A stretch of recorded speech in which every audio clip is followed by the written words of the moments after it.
इस साल के लिए 12वीं कक्षा के लिए जो पहली विधा है हमारी 12वीं कक्षा की पाठ्य पुस्तक में दी गई, उसका नाम है नवनिर्माण, जो कि त्रिलोचन जी ने लिखी हुई है। ये कविता है। एक कविता ऐसी है कि चतुष्पदी है, इसमें चतुष्पद है।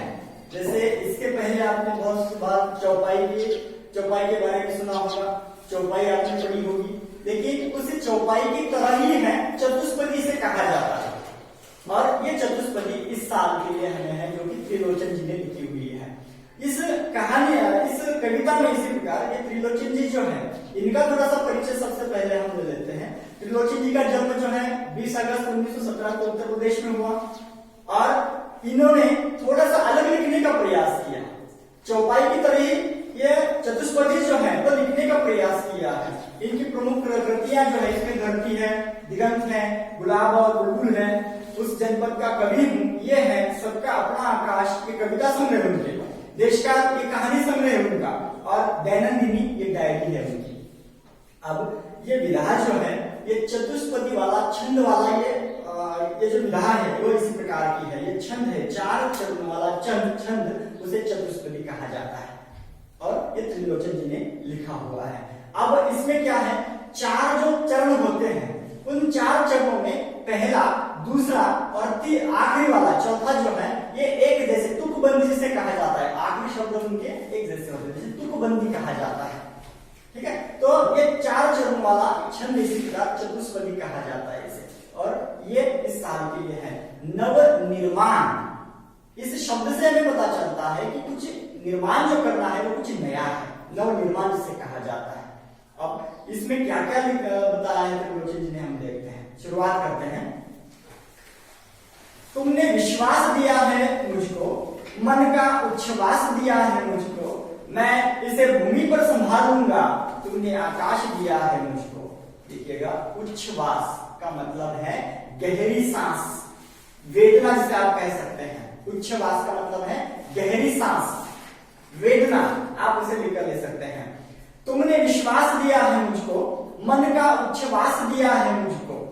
यहाँ कवि जो है वो क्या कहते हैं, ईश्वर को क्या, वो ईश्वर को बताते हैं, ईश्वर को कहते हैं, संबोधित करते हुए कहते हैं कि हे ईश्वर, तुमने मुझे क्या है, बहुत कुछ दिया है, तुमने इतना दिया है कि वो विश्वास के साथ मैंने दिया है, और विश्वास मुझ में भरा है तुमने, कि जिस विश्वास के आधार पर मैं क्या कर सकता हूं, उच्छ्वास, यानी बहुत सारी गहरी सांस मैं ले सकता हूं, बहुत सारी वेदनाओं को, बहुत सारी पीड़ाओं को मैं क्या कर सकता हूं, अपने आप में समेट सकता हूं। ये बात यहाँ त्रिलोचन जी बता रहे हैं, मन का उच्छ्वास दिया है मुझको। यहाँ ईश्वर को संबोधित करते हुए त्रिलोचन जी कहते हैं कि तुमने जो मुझ में विश्वास भरा है, तुमने जो मुझ पर विश्वास रखा है, उस विश्वास को मैं अपने साथ लेकर इस जीवन में जो आने वाली सारी पीड़ाएं हैं, सारी वेदनाएं जो हैं, उन सारी वेदनाओं को मैं क्या कर सकता हूं, समेट सकता हूं अपने अंदर, मैं उसे सहन कर सकता हूं। इतना विश्वास तुमने मुझ में भरा हुआ है। मन का उच्छ्वास दिया है मुझको, मैं इसे भूमि पर संभालूंगा। देखिएगा, ये जो विश्वास तुमने, ईश्वर तुमने ये जो विश्वास मुझ में दिया है, इसे मैं अपने धरती पर संभाल कर रखूंगा। देखिएगा, हर एक चीज जो है आज विश्वास पर चलती है।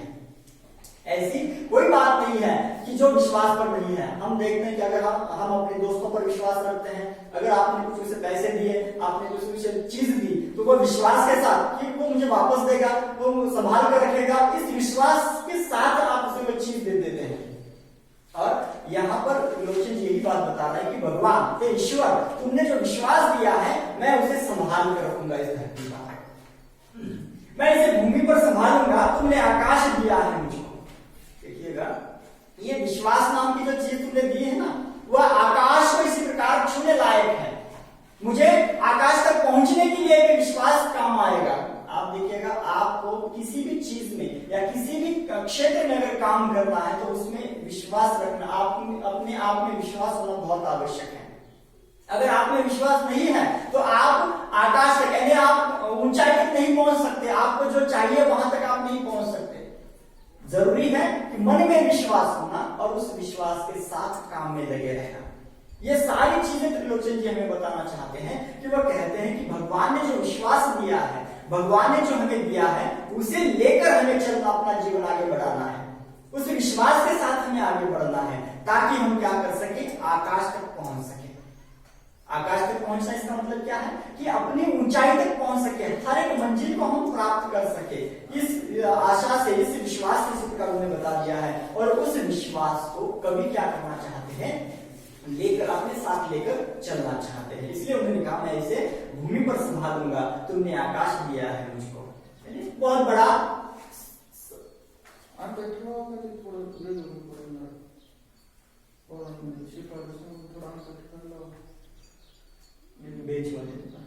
मध्ये थोडं कारण ती असं अंतर व्हायला लागलं पण दोघांमध्ये अंतर होऊन गेलं ना, खोकलं तर काय करायचं। ठीक आहे, एक पुढे घेऊन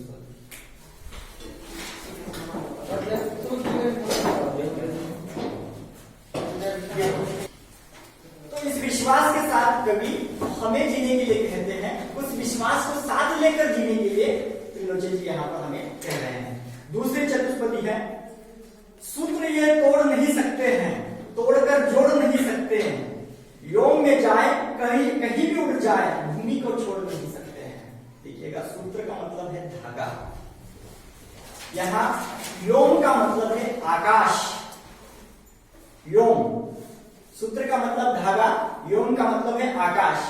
सूत्र यह तोड़ नहीं सकते हैं, तोड़कर जोड़ नहीं सकते हैं। देखिएगा, ये बहुत बड़ी बात त्रिलोचन जी ने कही है यहाँ पर। ये संसार का कहना है, क्या कहना है कि सूत्र ये तोड़ नहीं सकते हैं, तोड़कर जोड़ नहीं सकते। एकाध चीज जो है एक बार टूट जाए तो दोबारा उसे पहले जैसे हम जोड़ नहीं सकते। आप धागा देखिएगा, धागे को अगर हम एक बार तोड़ लेते हैं, उसे दोबारा हम जोड़ सकते हैं। कैसे? दोबारा अगर उसे जोड़ना हो तो हम क्या करते हैं, उसे गांठ बांधते हैं। धागा जो जुड़ तो जाता है, लेकिन पहले जैसे जुड़ जाता है नहीं, उसमें गांठ आ जाती है। व्यक्ति के, मनुष्य के, हर एक व्यक्ति के विश्वास में भी ऐसा है। एक बार अगर व्यक्ति का विश्वास टूट जाए, एक बार अगर व्यक्ति का एक इंसान के ऊपर से भरोसा, एक दूसरे के ऊपर का भरोसा टूट जाए, दोबारा वैसे पहले जैसा भरोसा होना, दोबारा पहले जैसे विश्वास रखना नहीं हो सकता।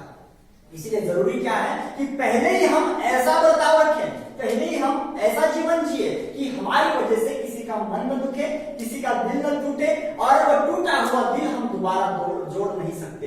जरूरी ये है कि हम बोलते समय, अपना व्यवहार करते समय हम पहले सोचें और बाद में करें, ताकि किसी का मन न टूटे, मन दुखे ना। और ऐसे करने से क्या हो जाएगा कि किसी का मन नहीं दुखेगा, दिल नहीं टूटेगा, कि दोबारा उसे जोड़ने का प्रयास करने की नौबत ही ना आए, ऐसा बर्ताव हमारा हो। ये बात यहाँ पर त्रिलोचन जी कहना चाहते हैं। इसलिए उन्होंने कहा सूत्र ये तोड़ नहीं सकते हैं, तोड़कर जोड़ नहीं सकते हैं, व्योम में जाए कहीं भी उड़ जाए, भूमि को छोड़ नहीं सकते हैं। देखिएगा, आप बहुत बड़े हो जाए, इतने बड़े हो जाए कि आप आकाश को छू ले, तारों को छू ले, लेकिन कभी यहां पर हमें बता देना चाहते हैं आप हवा में कितने ही उड़े, आकाश तक जाए आप, लेकिन इस धरती को, इस मिट्टी को हम कभी ना भूले। इस धरती पर हमारे पैर होने चाहिए, ये बात यहां पर वो बता देना चाहते। बहुत बार ऐसा होता है, कोई नौकरी मिल गई, थोड़ा सा पैसा आ जाता है तो व्यक्ति हवा में उड़ने लगता है। हवा में उड़ने लगता है इसका मतलब उसे पैर ऊपर आ जाते नहीं, उसे उसके अंदर अहम पैदा हो जाता है, घमंड पैदा हो जाता है, और उस पैसे का घमंड, उस ओहदे का, उस पद का घमंड जो है वो उसे इंसान से दूर कर लेता है। कवि का कहना यही है, चाहे आप आकाश को छू ले, इसका मतलब आप किसी भी बड़े पद पर क्यों ना जाए, आपके पास चाहे कितना भी धन क्यों ना आ जाए, लेकिन आपको मनुष्यता नहीं छोड़नी है, आपको इंसानियत नहीं छोड़नी है, आपके पैर हमेशा जमीन पर रहने चाहिए। ये बात कवि यहाँ पर हमें बता देना चाहते हैं। इसलिए उन्होंने कहा व्योम में जाए कहीं भी उड़ जाए, भूमि को छोड़ नहीं सकते हैं। भूमि को नहीं छोड़ सकते, इसका मतलब क्या है कि हमारे पैर जो है वो जमीन पर होना आवश्यक है। मन में चाहे या हमारे पास चाहे कितना भी धन क्यों ना हो, कितना भी बड़ा होदा क्यों ना हो, कितना भी बड़ा पद क्यों ना हो, लेकिन उसका अहम जो है हमारे मन में अगर है तो हम इंसान कहने के लायक नहीं रहेंगे। जरूरी है कि पैसा, धन या होदा, पद चाहे कितना भी बड़ा क्यों ना हो, लेकिन हमारे पास इंसानियत होनी चाहिए, तब जाकर हमारे पैर क्या हो जाए, हमारे पैर धरती पर रह सकते हैं, भूमि पर रह सकते हैं, हम इंसान कहने के लायक रह सकते हैं। आपने बहुत बार ऐसे लोग देखे होंगे, आपके गांव के, आपके नजदीकी रिश्तेदार को आपने देखा होगा कि थोड़ा सा पैसा आ जाने के बाद, थोड़ा सा पद मिलने के बाद वो क्या हो जाते, हमसे बातें करना छोड़ देते हैं। उन्हें ऐसा लगता है कि मैं कोई बड़ा आदमी बन गया हूँ, मेरे पास इतना पैसा है, मेरे पास इतना बड़ा पद है। ये सारी बातें जो है उसके अंदर अहम पैदा कर देती है और वो उसे इंसान से दूर कर देती है। लेकिन हमें ऐसा नहीं करना है। कौन? त्रिलोचन जी बता रहे हैं कि हमें ऐसा नहीं करना है। चाहे हमारे पास कितना भी धन क्यों ना आ जाए, हमारे पास कितना भी बड़ा पद क्यों ना आ जाए, कितनी भी बड़ी नौकरी क्यों ना मिल जाए, लेकिन हमारे पैर हमेशा के लिए धरती पर रहना बहुत आवश्यक है। ये बात त्रिलोचन जी हमें बता देना चाहते हैं।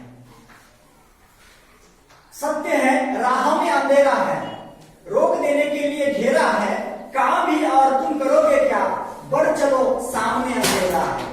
घेरा का मतलब चक्र, घेरा का मतलब चक्र। सत्य है राह में अंधेरा है, रोक देने के लिए घेरा है।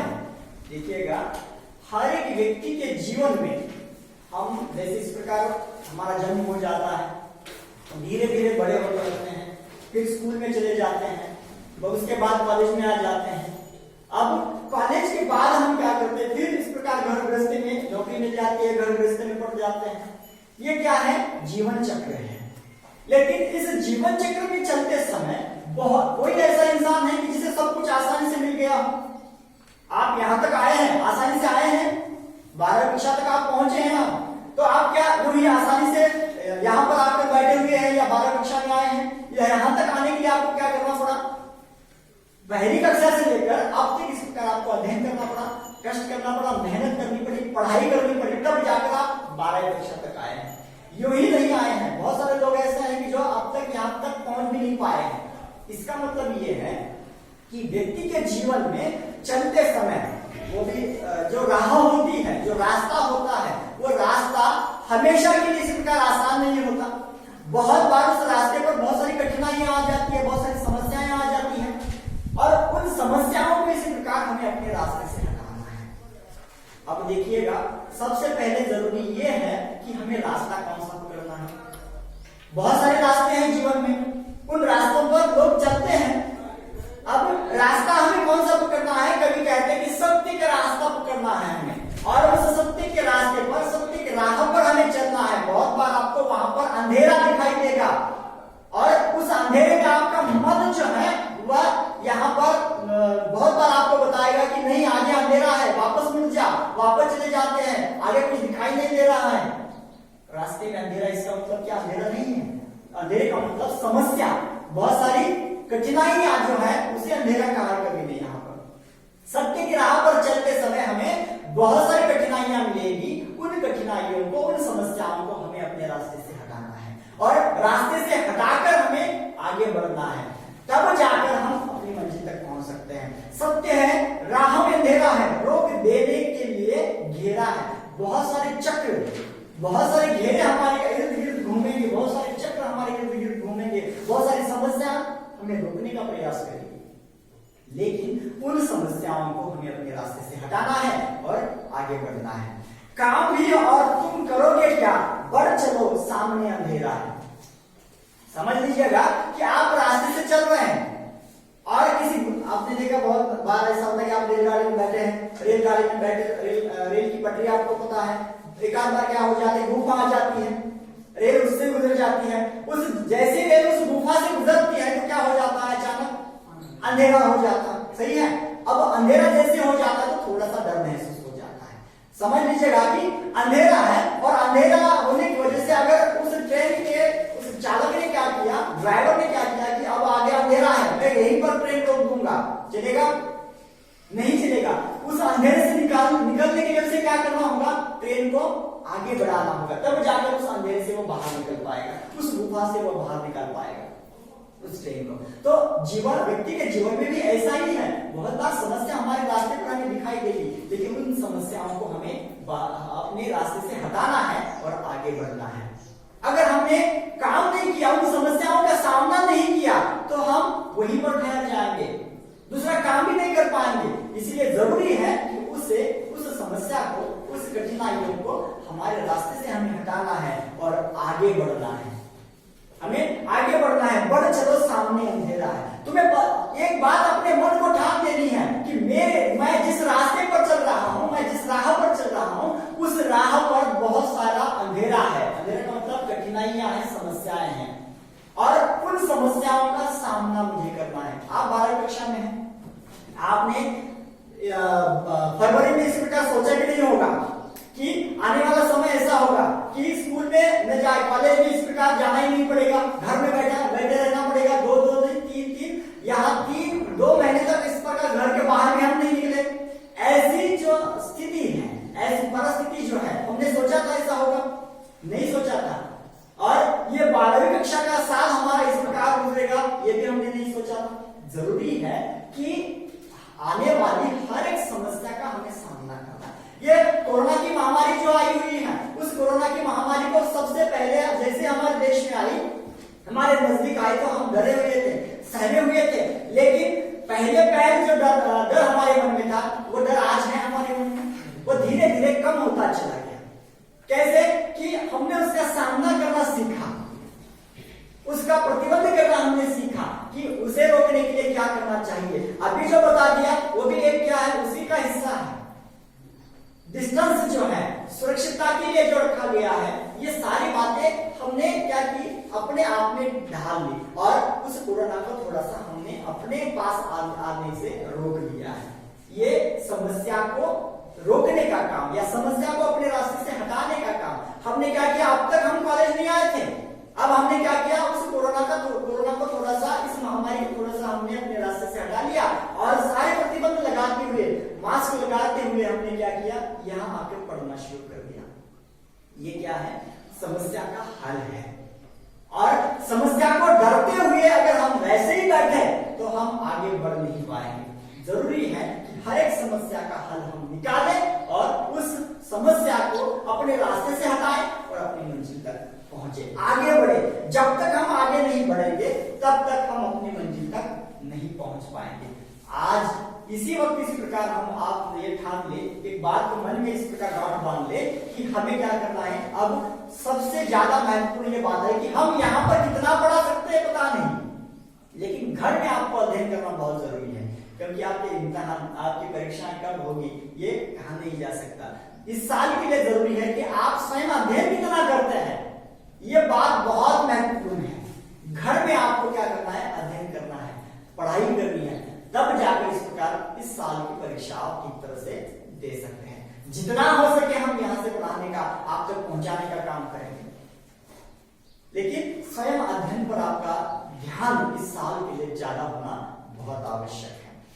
आगे की जो चतुष्पदी है, बल नहीं होता सताने के लिए, वह है पीड़ित को बचाने के लिए, बल मिला है तो बल बनो तो सबके, उठ पड़ो न्याय दिलाने के लिए।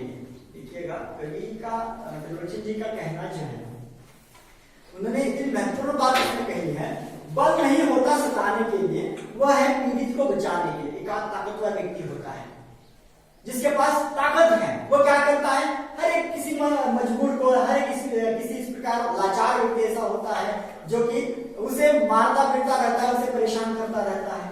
कवि का कहना यह है कि अगर बल है हमारे पास तो किसी को सताने के लिए उसका इस्तेमाल नहीं करना चाहिए। उसका इस्तेमाल किस लिए करना चाहिए, दूसरी पंक्ति में उन्होंने बता दिया कि वह है पीड़ित को बचाने के लिए। आपको किसी को पीड़ा देने के लिए नहीं है वो बल आपको इस्तेमाल करना है किसी पीड़ित को बचाने के लिए, किसी को पीड़ा देने के लिए नहीं है। जरूरी है कि हमारे पास जो भी बल है, किसी के पास बुद्धि का बल होगा, किसी के पास ताकत का बल होगा, उसका इस्तेमाल जो है वो अच्छे काम के लिए, दूसरों के हित के लिए, स्वयं के हित के लिए इस प्रकार करना है। अगर कोई पीड़ित है तो उस पीड़ित को बचाने के लिए हम अपने उस बल का उपयोग करें यहां, और हमारे पास बल है इसका अहम भी होना, ये बात भी गलत है। आपने उस महाभारत की कथा भी सुनी होगी, कौन सी कथा, वो भीम की कथा आपने सुनी होगी कि जब भीम जो है अपने आप को सर्वश्रेष्ठ बलशाली कहने लगा था, उसमें अहम पैदा हुआ था, और उसका अहम निकालने के लिए वानर हनुमान जी ने क्या किया, एक बार उसके रास्ते में अपनी पूंछ डालकर बैठ गए, और जैसे इसी प्रकार उस रास्ते से भीम जी जा रहे थे तो उन्होंने देखा कि वानर जो है पूंछ अपने रास्ते पर डाले हुए बैठा हुआ है, तो वहां भीम जी ने कहा कि ए वानर, अपनी पूंछ को हटा दे, मुझे अब आगे जाना है। तो वानर जी ने क्या कहा कि अगर तुम आगे जाना ही चाहते हो तो इस पूंछ को उठाकर बाजू में रख दो और आगे चले जाओ। यहाँ भीम जी को ऐसा लगा कि एक छोटा सा वानर मुझे कह रहा है कि उसकी पूंछ उठाकर साइड में रखें, बाजू में रखें और आगे बढ़े। सबसे पहले भीम जी के अंदर का जो अहम है वो और बढ़ गया।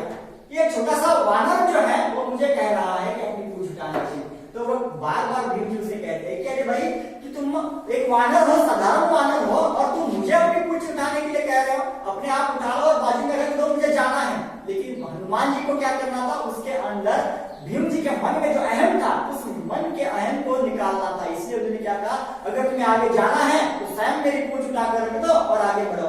तब जाकर भीम जी जो है उनके अंदर इसी प्रकार जो अहम था, बल का अहम, कि मैं सर्वश्रेष्ठ हूं, मैं ताकतवर हूं, ये अहम इसी प्रकार आ जाता है। सामने चले जाते हैं, उस पूंछ को उठाना शुरू कर देते हैं। जैसे उन्होंने पूंछ को उठाना शुरू कर दिया, पूंछ उठानी चाहिए तो ताकत लगा। पहले उन्हें ऐसा लगा कि एक हाथ से मैं इसे उठाकर बाजू में रख सकता हूं, एक हाथ से प्रयास किया, नहीं उठा पाए। दोनों हाथ से उठाकर उन्होंने उठाने का प्रयास किया, फिर भी नहीं उठा पाए, अपनी पूरी ताकत लगाई, लेकिन भीम जी उस वानर के उस पूंछ को उठा नहीं पाए। और तब जाकर इसी प्रकार भीम जी ने हाथ जोड़े और कहा कि ये वानर तुम कौन हो, मैं इतना बलशाली हूं, मैं इतना ताकतवर हूं, फिर मैं तुम्हारी पूंछ को नहीं उठा पा रहा हूं, तुम कौन हो। तब जाकर हनुमान जी ने अपने दर्शन दिए और भीम जी ने उन्हें साष्टांग दंडवत किया, प्रणाम किया। और उस वक्त इसी प्रकार हनुमान जी ने उन्हें एक सीख दी कि अपने अंदर जो अहम है, तुम्हारे मन में एक अहम था बल का, वो बल का अहम मैंने निकालने के लिए ये किया था। अब यहाँ जैसे हनुमान जी ने भीम जी को इसी प्रकार के बल के अहम को तोड़ने का प्रयास किया, उन्होंने बता दिया कि तुम्हारी ताकत जो है वो अच्छे कर्म के लिए लगाओ। यहाँ पर त्रिलोचन जी वही बात बता देना चाहते हैं, अगर हमारे पास कोई बल है, हमारे पास कोई ताकत है, तो उस ताकत का इस्तेमाल हमें किसके लिए करना है, किसी पीड़ित को बचाने के लिए करना है, किसी का सहयोग देने के लिए उस बल का उपयोग करना है, न बल्कि किसी को पीड़ा देने के लिए, न बल्कि किसी को सताने के लिए। ये बात उन्होंने बता दी है। बल मिला है तो बनो सबके, उठ पड़ो न्याय दिलाने के लिए। अगर हमें बल मिला है, ताकत मिली है, तो सबके काम आ जाए, ऐसा कुछ करो। उस बल का उपयोग जो है वो सबके काम आ जाए, ऐसा कुछ करो। और उठ पड़ो न्याय दिलाने के लिए, और उस ताकत का इस्तेमाल सभी को न्याय दिलाने के लिए आप करो। ताकत है और उस ताकत को लेकर वैसे ही बैठ गए तो वो भी ठीक नहीं है। उस ताकत का इस्तेमाल आपको करना है, किस लिए करना है कि सभी की पीड़ा को दूर करने के लिए उस ताकत का उपयोग करना है। उस बल का उपयोग जो है वो सभी की पीड़ा को इसी प्रकार हटाने के लिए, उन लोगों को न्याय